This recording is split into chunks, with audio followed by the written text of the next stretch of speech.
This is StoryBeat with Steve Cuden, a podcast for the creative mind. StoryBeat explores how masters of creativity develop and produce brilliant works that people everywhere love and admire. So join us as we discover how talented creators find success in the worlds of imagination and entertainment. Here now is your host, Steve Cuden. Thanks for joining us on StoryBeat. We're coming to you from the Steel City, Pittsburgh, Pennsylvania.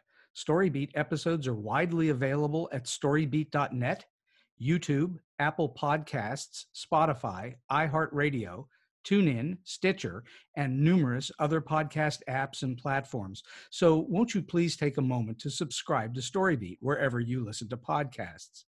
Well, my guest today, Paulette McWilliams, is a dazzling vocalist who you've likely heard many times. For a significant part of her career, she has graced the recordings of no less than Michael Jackson, Aretha Franklin, David Bowie, Luther Vandross, Celine Dion, and many others. You see, Paulette is what's known as a backup vocals superstar. Paulette's most recent solo song collection, A Woman's Story, brings her voice to the foreground, showcasing her brilliance as an interpreter of beautifully meaningful songs. Her incredible musical talents are enveloped by the arrangements and production of two-time Grammy winner Kamau Kenyatta, drummer Terreon Gully, harmonica player Grégoire Maret, and Grammy-winning trumpeter Curtis Taylor also helped to create an elegant musical environment for Paulette's one-of-a-kind artistry. A Woman's Story reimagines the music of Marvin Gaye, Donny, Hathaway, and Luther Vandross, all musical partners from Paulette's storied career. Among the other composers that she interprets with her exquisite and personal readings of their melodies and lyrics are Joni Mitchell, Janis Ian, and Phoebe Snow. A Woman's Story is now available on all platforms.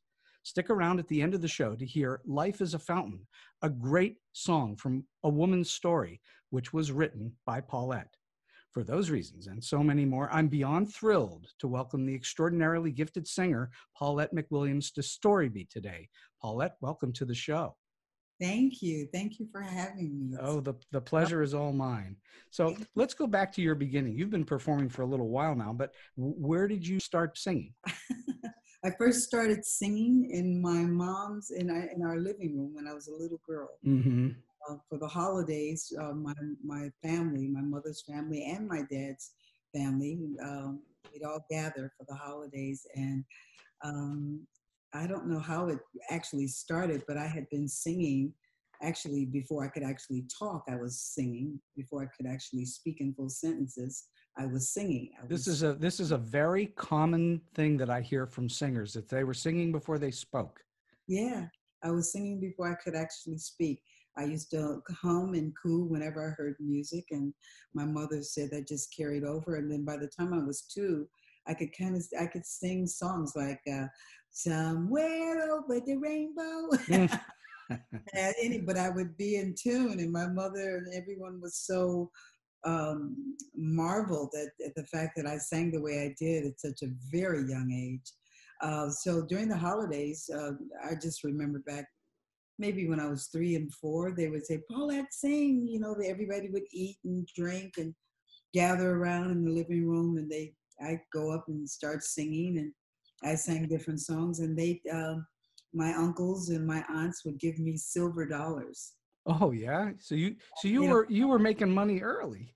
I was making money early from my family, and they would give me big, they would applaud me and give me silver dollars, and it was just a feeling that carried over, and it's carried over all of my life. Well, clearly, it's something you've done forever. Yeah, I've done it forever. All through school, I get in so much trouble. Why? Singing. During class, when the teacher was teaching and writing on the blackboard, I'd be humming different songs that I loved, and she'd turn around and she'd go, "Paulette, stop singing." And all of the kids would love it. But I sang all through school.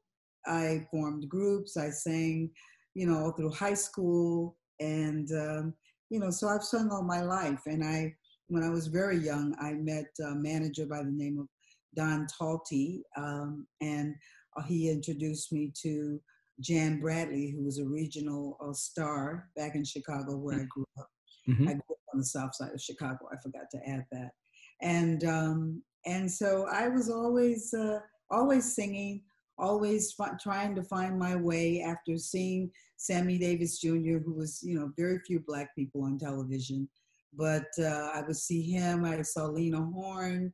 I didn't see anyone as dark as me often, like I said, except for Sammy Davis and Nat King Cole.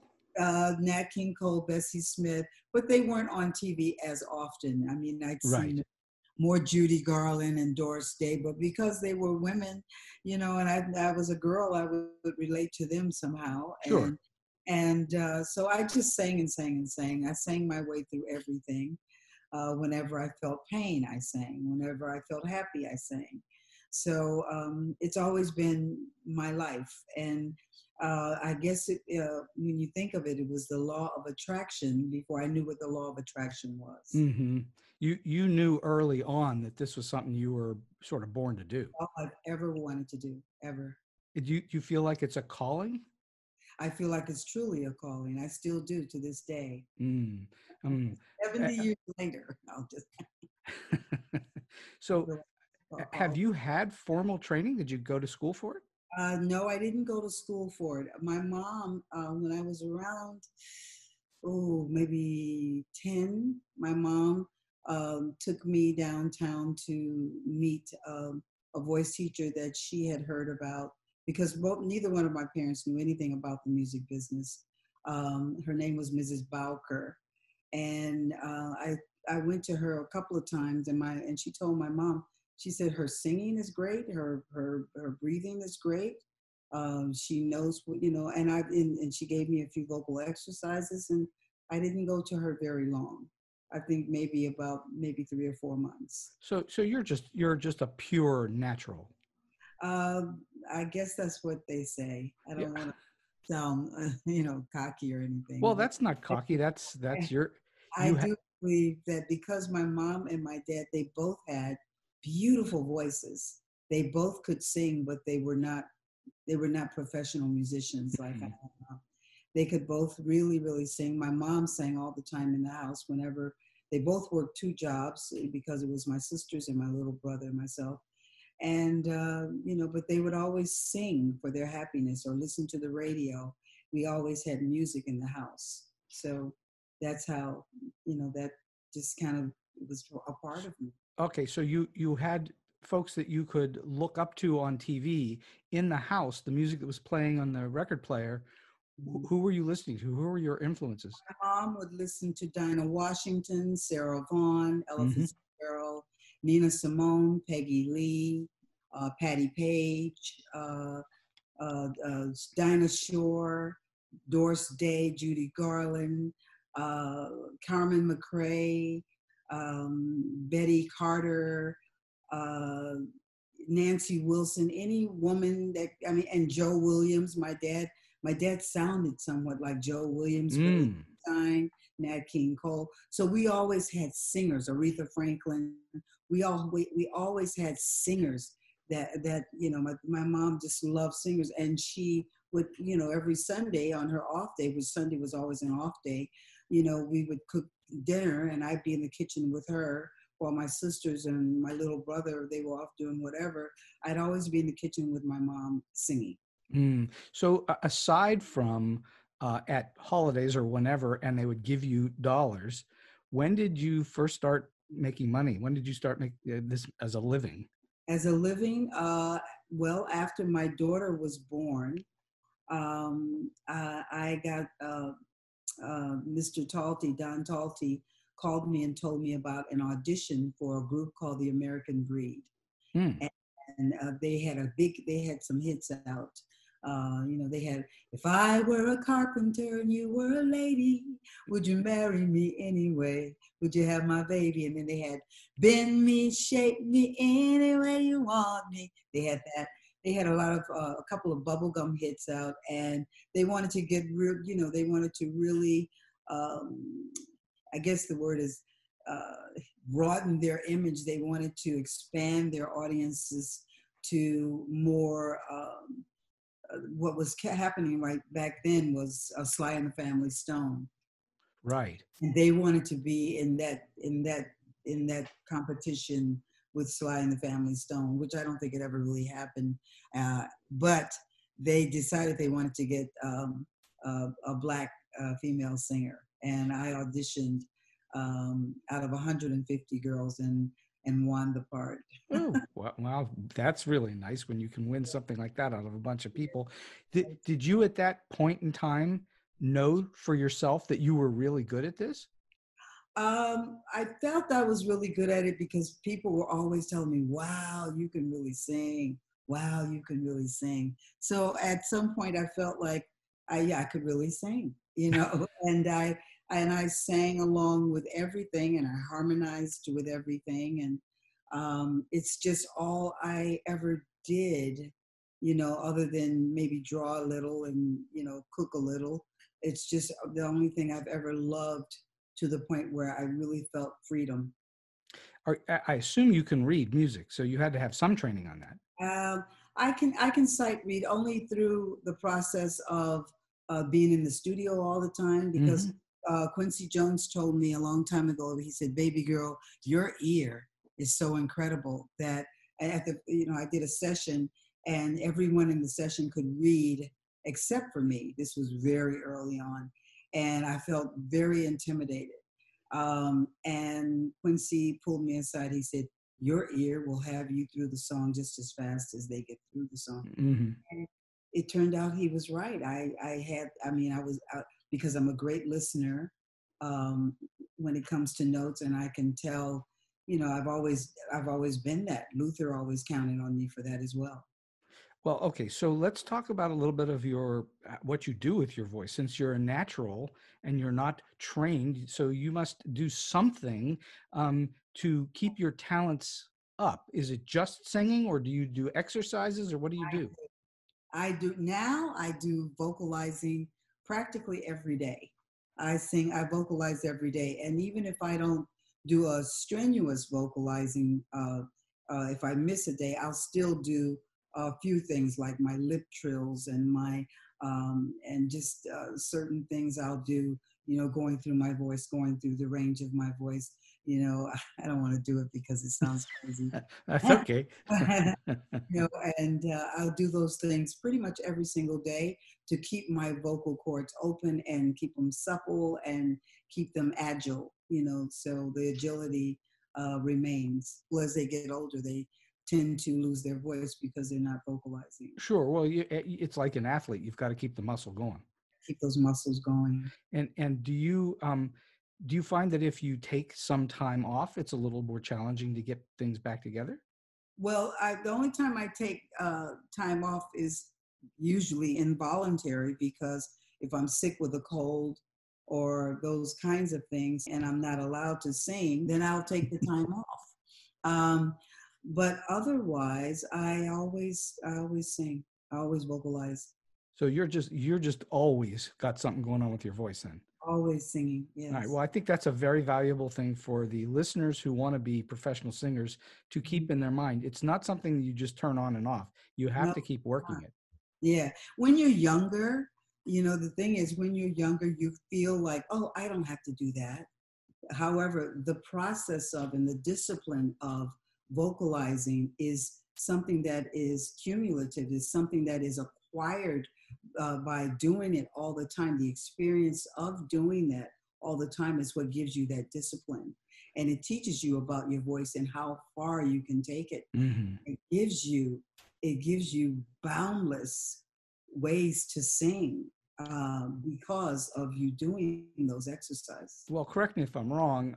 The more that you exercise your voice, then when you get into an actual performance situation, whether it's on stage or in a studio, it just comes naturally. It's not something you have to think overly hard about. In fact, you don't want to think about it, right? You just want to do it.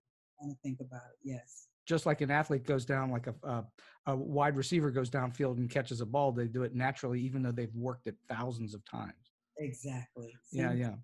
Yes. So all right. So do you have a preference? If I said to you, one or the other. It's either studio work or live performance work. Do you have a preference? Oh my God, no.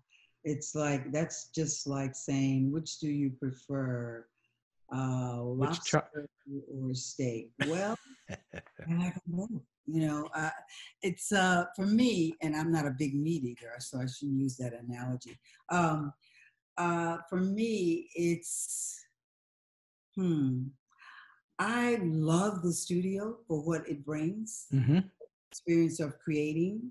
I love the stage for bringing it to the audience and creating through their energy, from feeling their energy, and it takes me to another level. So I love them both.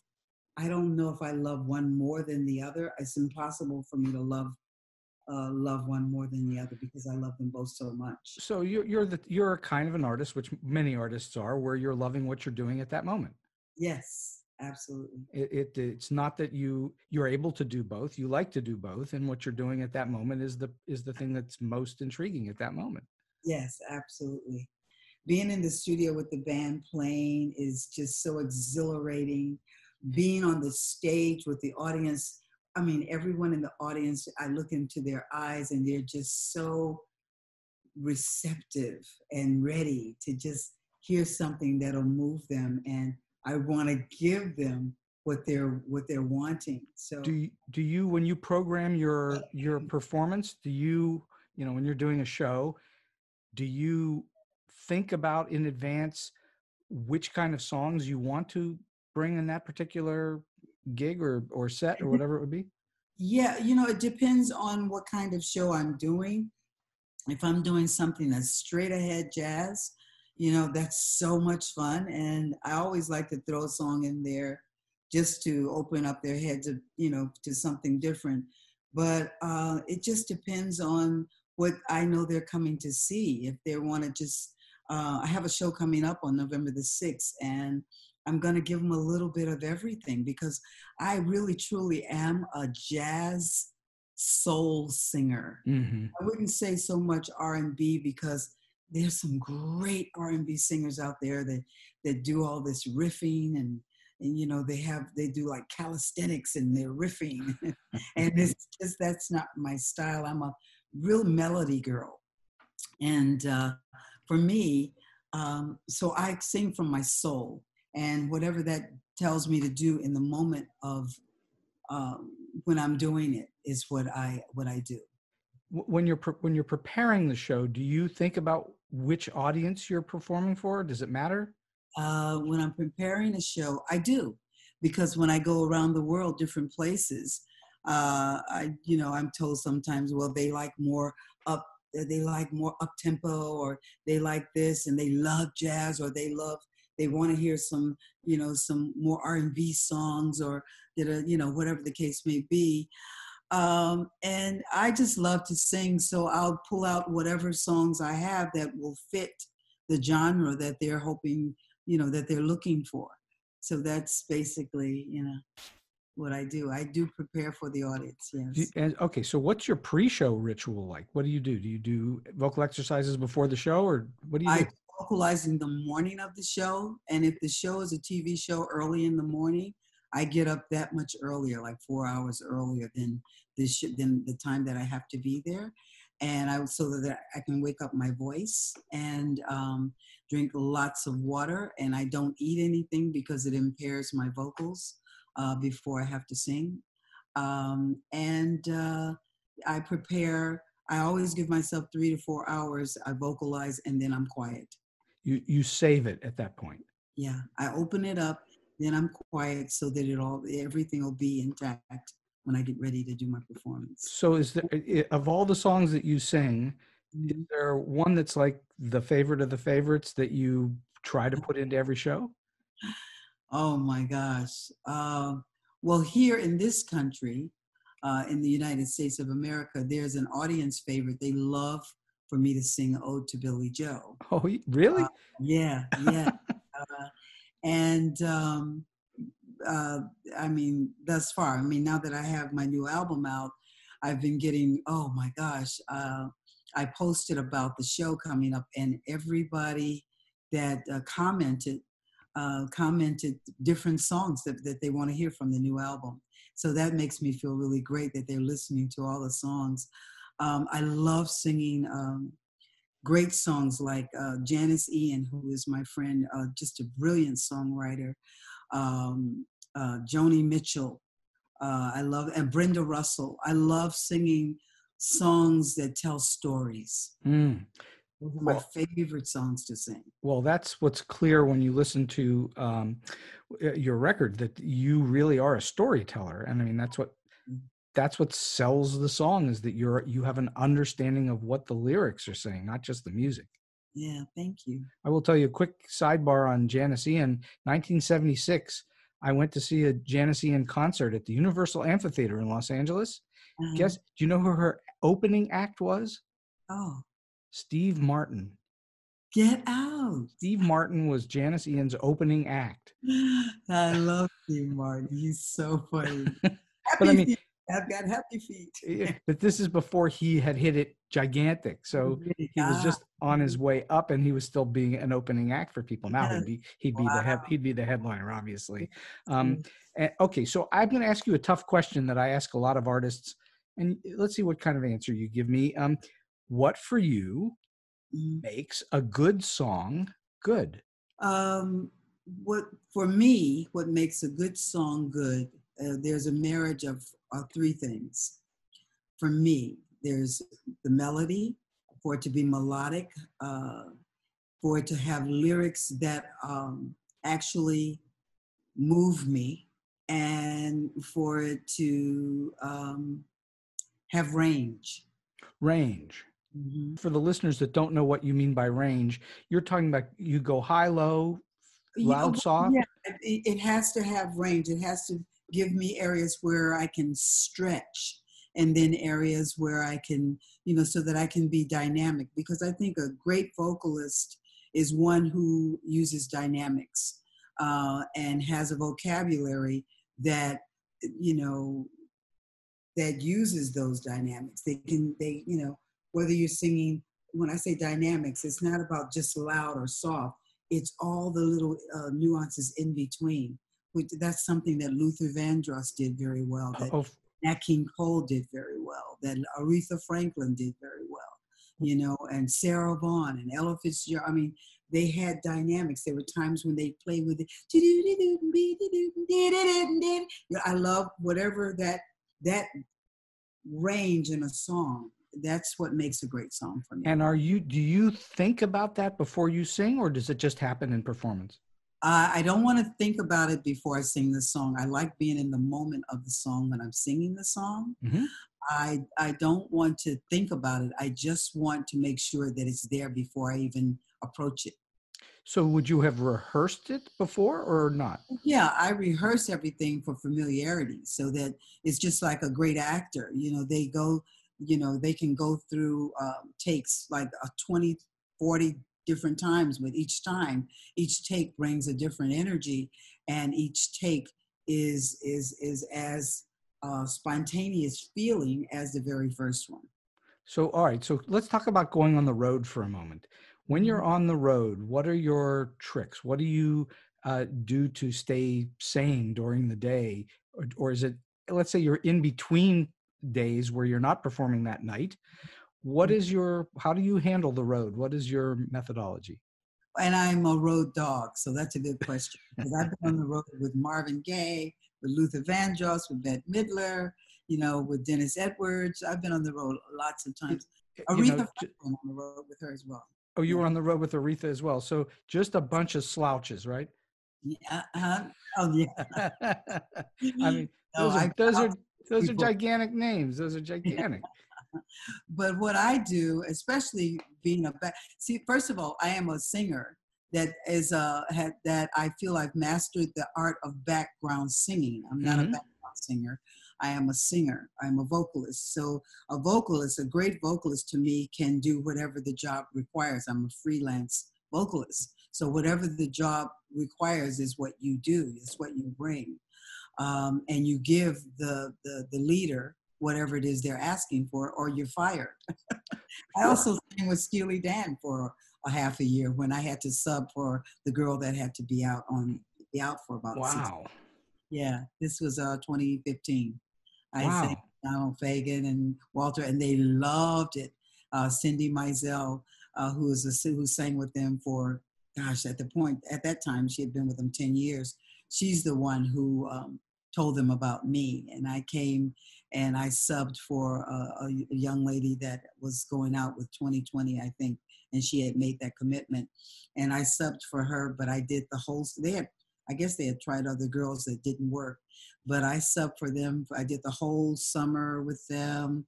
And then they asked me to come back. I did the Beacon with them for a couple of weeks. Yeah. It was great singing the Steely Dan songs. We had a ball, Cindy and I, because Cindy Mizell and I, we sang in the pit with Luther Vandross for many years. So, I sang with Luther for over 20 years. So. That's that. That alone would be, something to talk about, but the numerous people that you've done this with is extraordinary. All right. So, do you do anything differently now when you're preparing on the road? So when you first started going on the road, what did you do then or what do you do now that you did differently then? Well, when I first started going on the road was with the American Breed, and from the American Breed, we became Ask Rufus. Okay. So, when I went on the road with them, I was green, absolutely green, because like I said, there was no one in my family before me that could tell me anything about the business.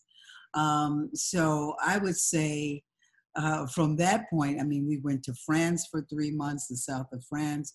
I would say, and I didn't know what to do when certain things happened. Many times I got knocked down and I had to cry a lot to learn lessons. But now, so, let me stop you. Like what? What lessons did you learn? I learned about how to live on the road with all men. As a female. Yeah, it was all guys and me. And we were in the south of France, Saint-Tropez, Nice, Valbonne. And I learned how to, that was a hard lesson because I went to Catholic school all my life, an all-girl Catholic school, high school, and just my last year in public school. So I didn't know a whole lot about interaction between, on the road between women and men. I saw a lot of things. I was very shy about things. I ended up having a relationship with one of the guys on the road that broke my heart, because only to find out that he had another girlfriend. Came out on the road and I had to pretend that we didn't have a relationship, and I didn't know anything about it. So I learned things the hard way in that way. That had to have been no fun at all. That was, I cried and had to go on stage. I cried. My heart was so broken, and had to go out on stage and still sing and basically pretend like my life was a bowl of cherries. Well, isn't that the essence of a trooper, of an actual performer? You've got to go on whether you're feeling well or not, right? Oh yeah. Yep. And even as a harlot with Bette Midler, when we had to go up, we were on Broadway for 8 weeks. And I had to go out many times when, going out on stage, and these girls had done this before, they had done this before. We had a lot of dancing and singing to do. That's where I first met Luther, actually. And I really do feel that Luther and I, our total friendship started there before Never Too Much even came out. And we just loved each other for vocals. But what I learned about that is, no matter what, the show must go. I really learned the meaning of the show must go on. Absolutely.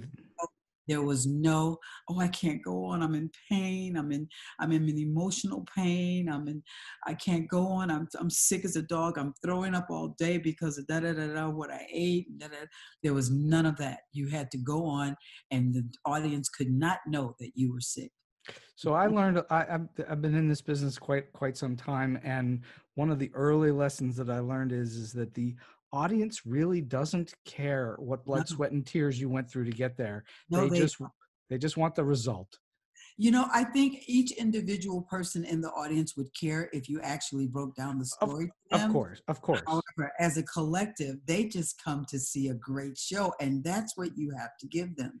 And that's what I did. And God really has brought me through everything in my life, everything, because I'd get out there and all of a sudden the pain would seem to dissipate and the sadness would go away, and I would be all in my spirit, and I'd be laughing and doing when Bette Midler would be doing when Bette Midler did Trouble in Tahiti indeed, what was the act that she did with the wheelchair, Dolores Delago.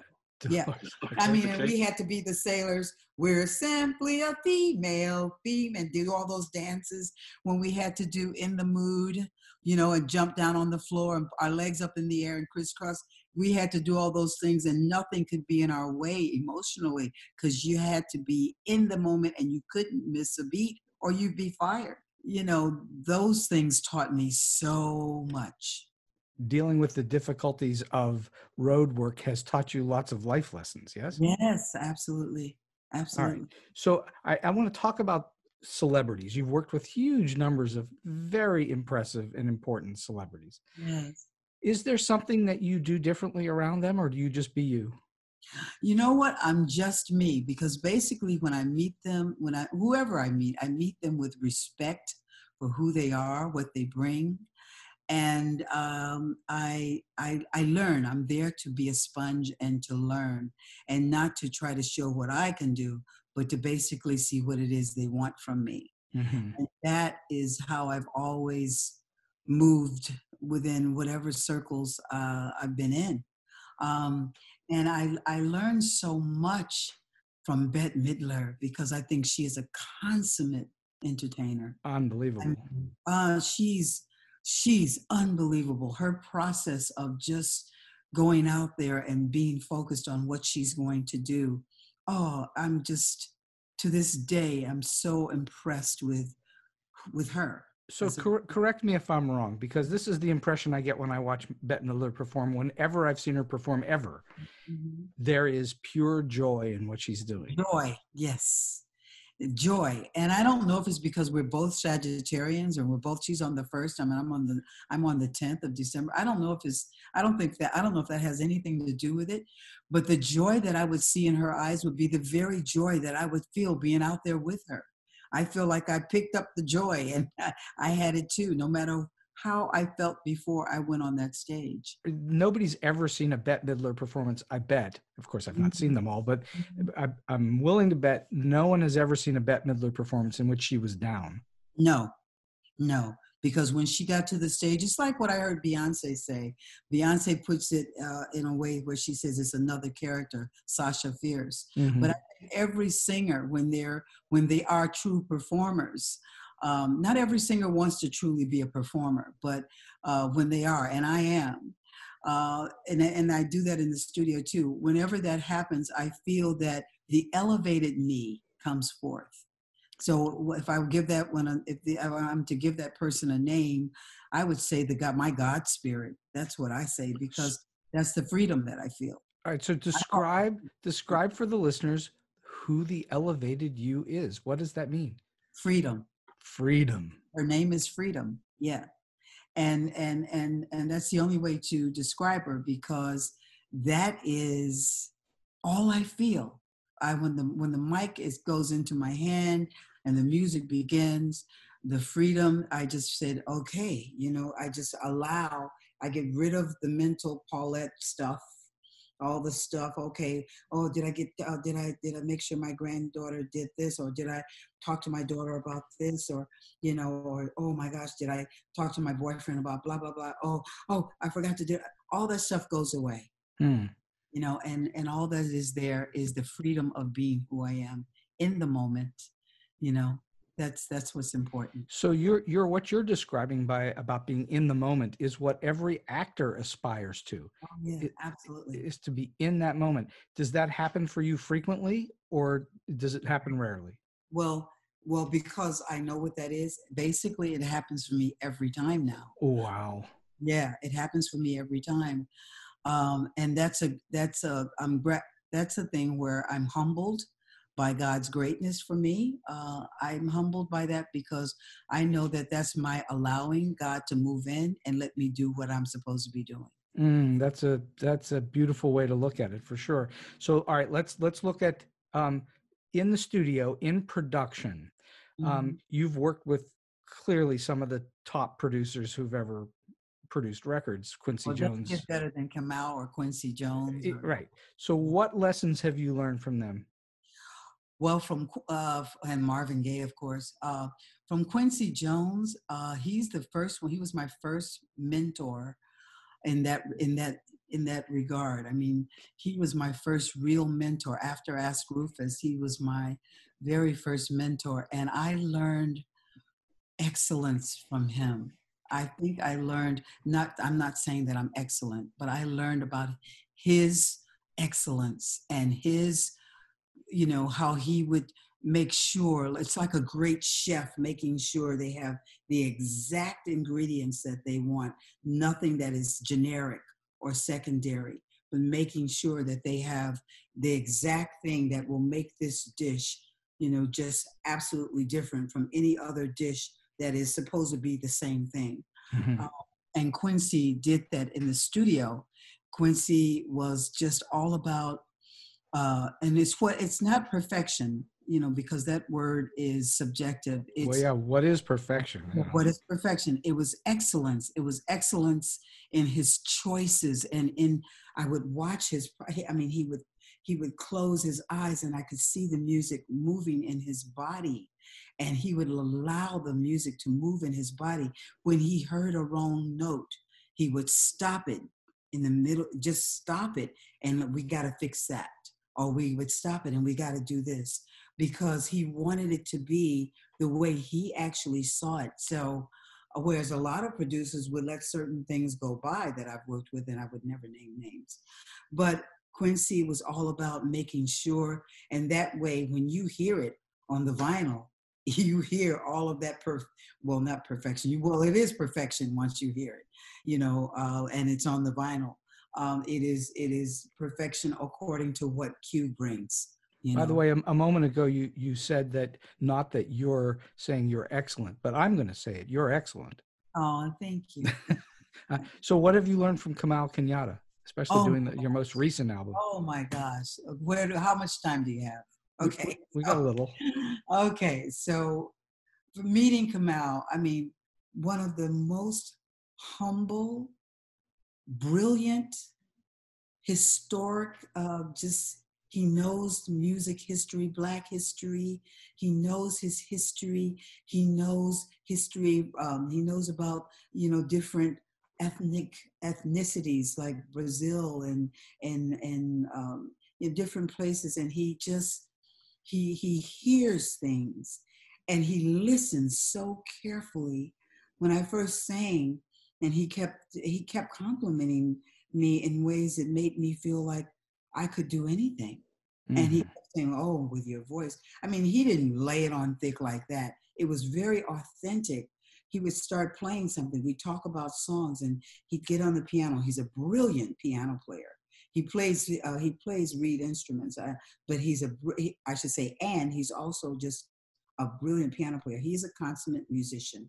He's a professor in San Diego. I think it's Cal State. I can't remember the name of the college where he's a professor. And he's won awards, all kinds of awards, besides the fact that he won Grammy. His process is so clean and clear, and he listens so carefully to my voice to see how, with the song, he'll take the song that we talk about and he'll say, let me see how I can make this song frame your voice. So each person that he works with, he will give a different, it could be the same song, but it will be he'll give a different arrangement, because he's going with that person's voice and what that person brings. And he's so brilliant and so generous and kind that it just makes me as a singer want to just give him my all when I'm singing. So he's tailoring the work for you. Yeah. He tailors everything around, my voice. And we have this beautiful bond and partnership now that I mean, I feel like I want to work with him until the day I die. Mm. I mean, I just love our friendship. I love our relationship, our musical relationship. It's just, to me, it's the best thing I've ever had. And And that's all due respect to the other producers that I've worked with. But Kamau and I, we're a beautiful, beautiful match in the studio. well, it's a kind of simpatico. Yeah, it really is. And his direction, and he'll give me a direction in a way that I don't feel like he's being condescending. I don't feel, and I didn't feel that from anyone else either. Quincy was so supportive, and Marvin Gaye was so supportive. However, Kamau with me is more like he'll paint the picture for me, and he'll say, "Okay, I'd rather you do this.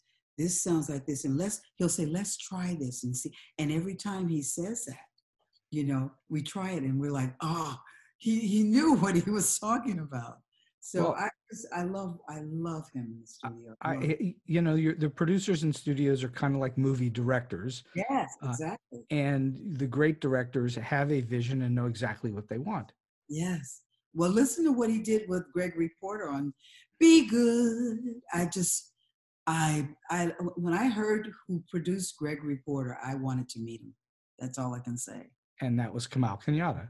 Kamau Kenyatta, yeah. Yeah. So, all right. What are the differences in how, because we talked about the road and all those issues, Mm-hmm. Are there differences in the way that you come at the work or deal with your voice or however you perform in the studio? Is it different than the road?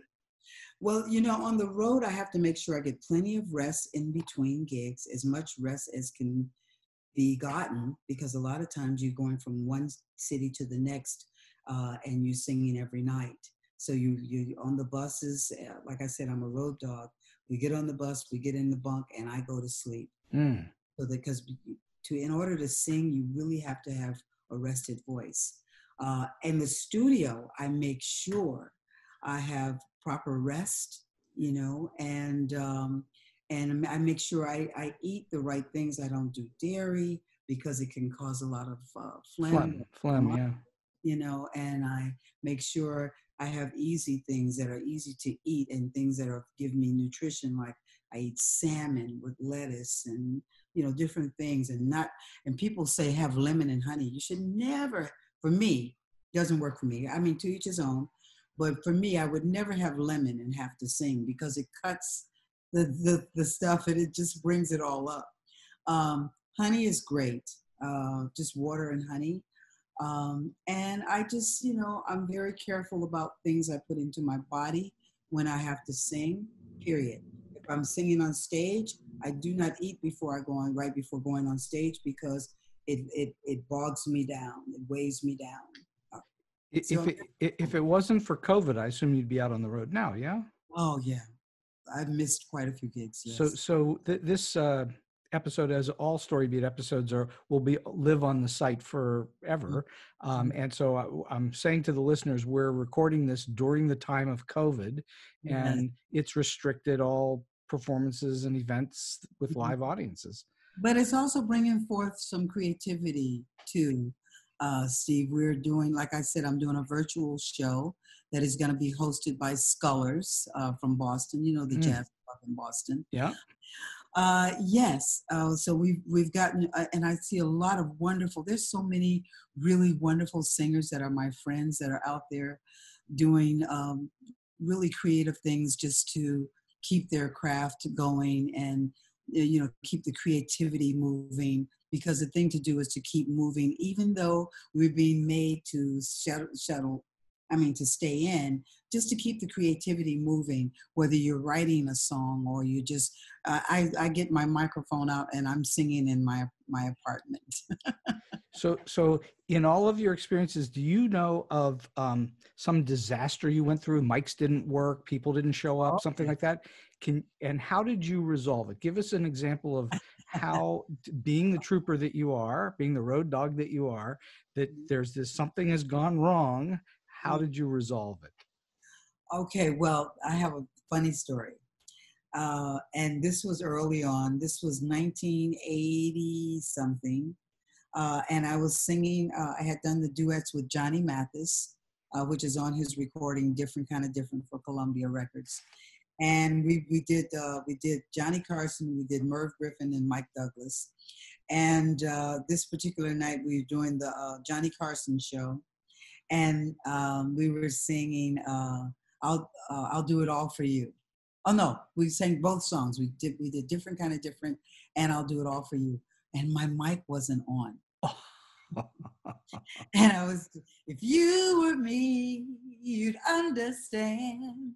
And I'm starting to sing it, and I realized my mic wasn't on, but the TV, we were on. So I just kept doing it like I was doing it and doing it until the mic popped on, and it kind of shook me up a little bit. And Johnny was just so cool that I just kind of fed from what he was doing. I was taking my cues from Johnny, just keep on singing and keep on moving. And it was really kind of hilarious. I laughed afterwards, but the mic wasn't on. And that happened with Marvin Gaye on stage too. But you just kept moving forward. There was no stopping. Kept singing. No, you do not stop. I've had situations where I'm doing my own show and the mic wasn't on. And I just say, I put the mic down and I tell the audience, okay, the mic's not on, but I got a big voice. Let's just go from here. And they loved it. Was there ever, or still is there anybody that's ever been smoother than Johnny Mathis? Oh my gosh. Well, I have a whole, for me, I think Johnny Mathis, he's amongst, certain people I say they can't even stand in the same ballpark. I think Johnny Mathis has his own ballpark. So does Luther Vandross, Nat King Cole, Marvin Gaye, Stevie Wonder. They all have their own ballpark. Period. No one can even stand in the field with them. They cast a very long shadow. Nobody gets the sunlight within their shadow because they are their own thing. Exactly. Yeah. Yeah, absolutely. All right. So we've been talking, believe it or not, for almost an hour. Yep. And we're going to kind of wind this thing down a little bit. That was a very entertaining story. Do you have any other funny or quirky or oddball stories from the road or from studio work? All stories. I have a story about getting left in one city. Tell us that. And not knowing what to do. Oh my gosh. Well, I just, wow. I'll tell you one even funnier. I was in Russia and the plane was late, and the plane I had to catch was going to leave on time. And I was in the airport in Russia and I couldn't really grasp, I couldn't read all of the signs, and I was freaking out. I thought I was, and I didn't, and there was no one else. I didn't see any black people at all. No black people. Oh gosh. None. And I would go up to different people and say, "Did you excuse me?" No, they didn't speak English. They would just kind of shake their head. And I was like, I didn't know what I was going to do. And then this one really, really, really, really, really kind man came up to me, and he spoke a little bit of English, and he helped me through the whole thing. But I literally was freaking out, and I just by a hair made my plane. And it was only because the plane that was supposed to be leaving on time, they were delayed like maybe 15, 20 minutes or something. And the people knew. I said, I've got a gig, and I was crazy. They thought I was crazy. It was one of those things in Russia where no one spoke any English in the airport. It was crazy going from city to city. I did 30-something different cities in Russia. I was in Russia 13 times. That's a lot of times. Yeah, it is. Is that the story where you got left behind? I got left behind once. We were eating. We had stopped at a truck stop, okay? And we were all eating. And at the last minute, when everyone was getting on the bus, and Joe had got everybody on the bus, he thought everybody was on the bus, but I hadn't got on the bus. I had gone into the ladies' room. When I came out, the buses were gone. Oh, that's no good. And yeah, the buses were gone. No cell phones to call anyone. to say, come back and get me. I just kind of tried to make calls. It was late. It was like mid-morning. I couldn't really call anyone. And I was just kind of freaking out. I didn't know what I was going to do. And then all of a sudden, then maybe like about an hour and a half, 2 hours later, I see the bus come back. And I got reamed for that one. But I was in the bathroom and, that whole thing. And everybody was mad at me. Oh, that's actually had to have, not get as much sleep because they had to come back and get me. I want you to know that's one of the nightmares in my nightmares is getting left behind. Really? Getting left behind. All right, last question for you, Paulette. Do you have a solid piece of advice or a tip for those who are just starting out and trying to get into the industry, or maybe somebody who's in a little bit but trying to get to the next level? And I always say, who am I to give advice? Because I'm still learning all these things myself, because wisdom teaches you that you're always going to be learning. Well, you're never going to stop learning. You're never going to stop. The older I get, the more I realize that I have more I don't know. But I would say, for anyone that is either already in it and just really trying to move forward, or about to venture into it and want to be a part of it, the main thing I would say to anyone is you must not let anyone's comments dictate your movements. You must believe in what it is you want to do, to the point where there's nothing that anyone can say to deter you from what you know is your vision. So my main thing is to stay focused and to believe in yourself, regardless of what people may say. Oh, that's not going to work. Oh, that's not going to work. I mean, I can't even tell you. I can't even tell you how many times I heard, oh, that's not going to work. Oh, well, how old are you? Oh, no. Are you kidding? People are retiring. Oh, no. Believe what it is you're supposed to be doing and follow through and continue on your path, and don't procrastinate and stay focused. Well, that is such profoundly wonderful advice, because it's all about persistence and perseverance. If you have the talent and you can prove the talent, then persistence and perseverance is something that you must have, or else you won't be continuing to work. Yep, exactly. So Paulette McWilliams, this has been a fantastic hour. I can't thank you enough for coming on StoryBeat. And I look forward to maybe one of these days, if you come through Pittsburgh, maybe I get a chance to meet you. Oh, I would love that. I've been to Pittsburgh before. I love it. We came many times with Luther. Well, I bet you did. Yeah. And I was at a club in Philadelphia called South, I think it is. Maybe I don't know Philly, so. Yeah. But I know they're different. I know. Yeah. Well, thank you so much for coming on the show today. Thank you so much, Steve, for having me. So as I said at the beginning of the show, we have a treat for you now. Stick around and listen to Paulette McWilliams' song, Life is a Fountain, from her new CD, her new album, I guess it would be, A Woman's Story.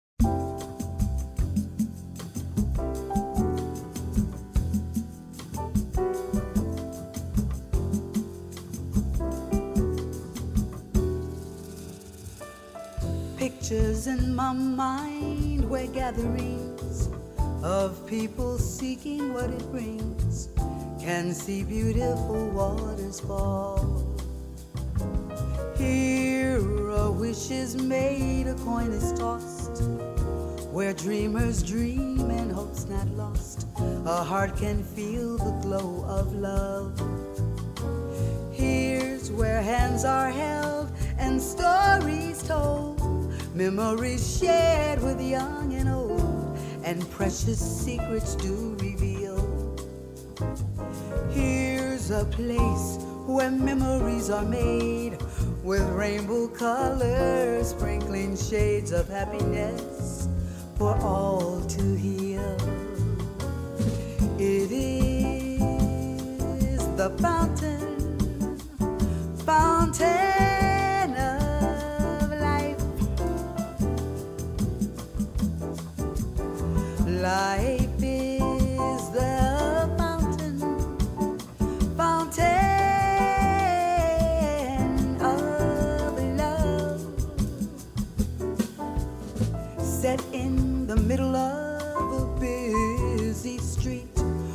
distant lovers come to meet, a view that takes your breath away. Here dreams of tomorrows in the air, hope springs eternal everywhere, at any time on any day. It is the fountain, fountain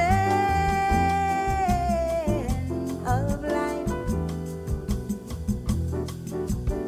Life is the fountain, fountain of love, of love.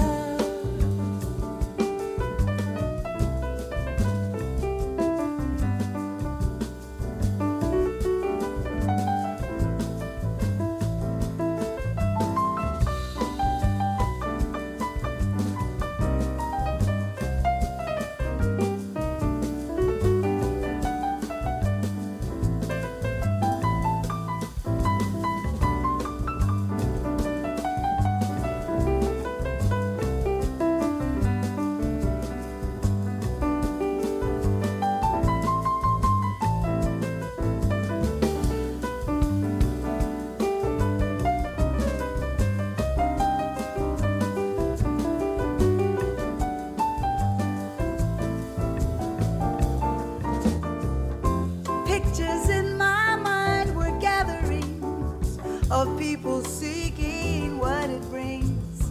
Can see beautiful waters fall. Here a wish is made, a coin is tossed. Where dreamers dream and hope's not lost, a heart can feel the glow of love.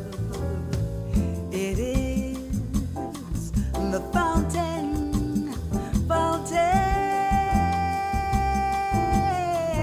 of life. Life is the fountain, fountain of love. Fire, it's the fountain of life.